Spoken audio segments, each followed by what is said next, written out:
Good morning. Happy Wednesday. I'm sure you've already noticed a couple of different things about today's episode of the Bodybuilder Breakfast Show. First of all, my breakfast is different. We got 60 grams weighed dry of cream of rice, 16 grams of peanut butter, a scoop of whey protein, and I got some cookies, some Chips Ahoy cookies. We are doing a mock carb up day to assess the effects of the carb up process that we will most likely implement the day before the show. So we're seeing what happens today. So this should be fun. I haven't had a high carb day in quite some time, and this one is extra high. So on Friday's episode, I will go into kind of what we did and what the response was. Today's episode is going to be the first Q&A of the show. So what I did was I went on Instagram and I posted a poll to allow people to submit questions for me to answer during today's episode. I am definitely going to be digging into this while I go through the questions because I am starving and I have a lot of food to get through. Another difference is I walked in with a gallon as opposed to my usual cup of coffee. We're doing a water manipulation today, and I have a lot of water to drink before 3 p.m.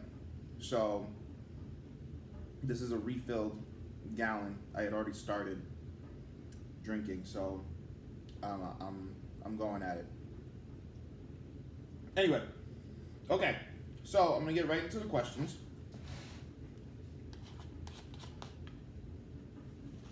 First question is actually from one of my clients, Nicholas Schlosser, Nicholas_Schlosser on Instagram.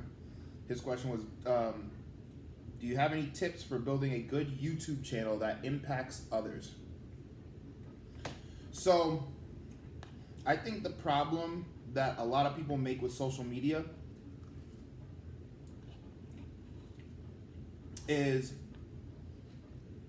I think a lot of people try too hard to be inspirational or motivational or, as Nicholas put it, have an impact on people.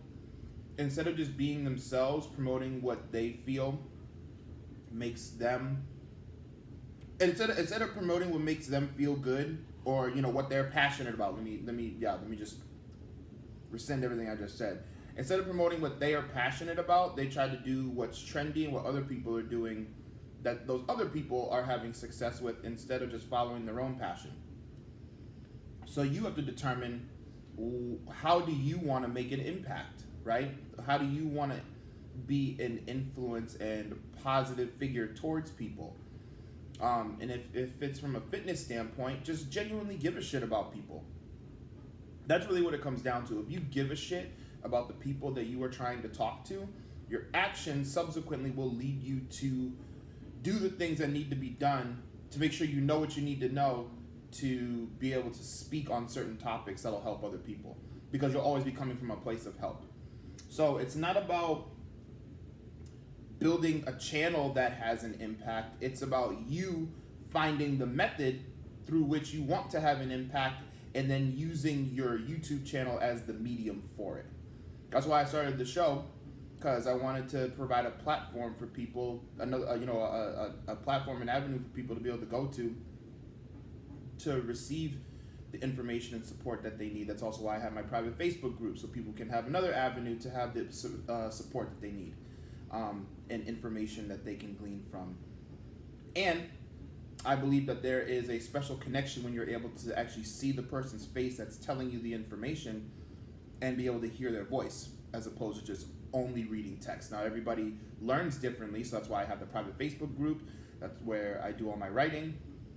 I have my website where I also do all my writing. I have the YouTube channel where I'm able to speak. I have my Instagram where I do both. So I'm attacking it from all avenues, but it's all from a place of giving a shit about people, and that's what drives me to continue to learn and continue to share that information. So I hope that was a complete answer to your question. Next question is from Jessica Bergen, J Bergen Fit on Instagram. How did you go about opening up a gym, time, planning, saving funds, etc.? Okay, so this is a good question. So the summary is, my goal was actually never to open a gym. I honestly, personally, kind of happened on the situation.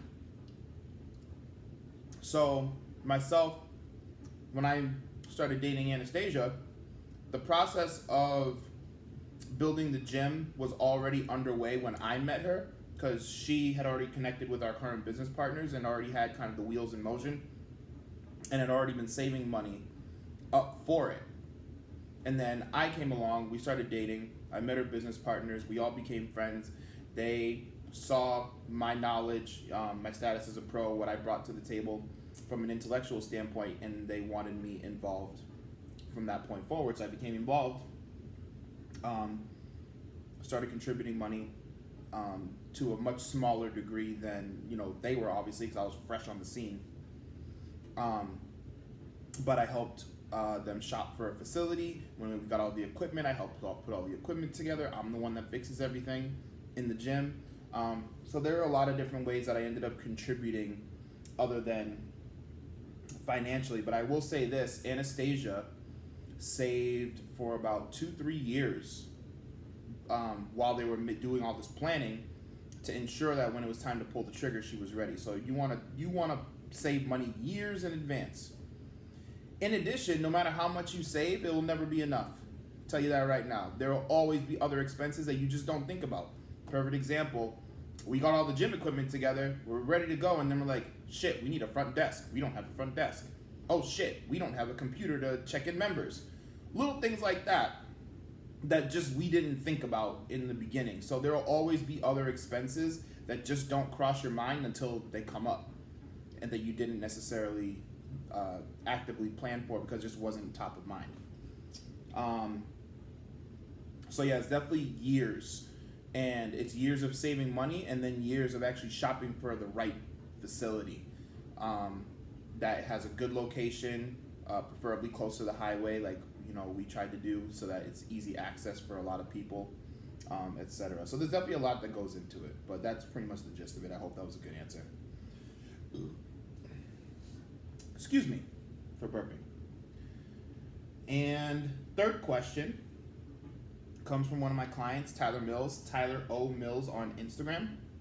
Conventional versus sumo deadlifts, oh boy. The short version to that is each serves a purpose. It's a different purpose. From a powerlifting standpoint, I think that most people favor sumo over conventional for the simple fact that shortens the distance that the weight has to travel. So in powerlifting, it's about getting the weight from point A to point B in the most efficient way possible. End of story. The most weight from point A to point B in the most efficient way possible. Whereas with bodybuilding, it's about generating muscular hypertrophy, neuromuscular adaptation, and building new muscle tissue.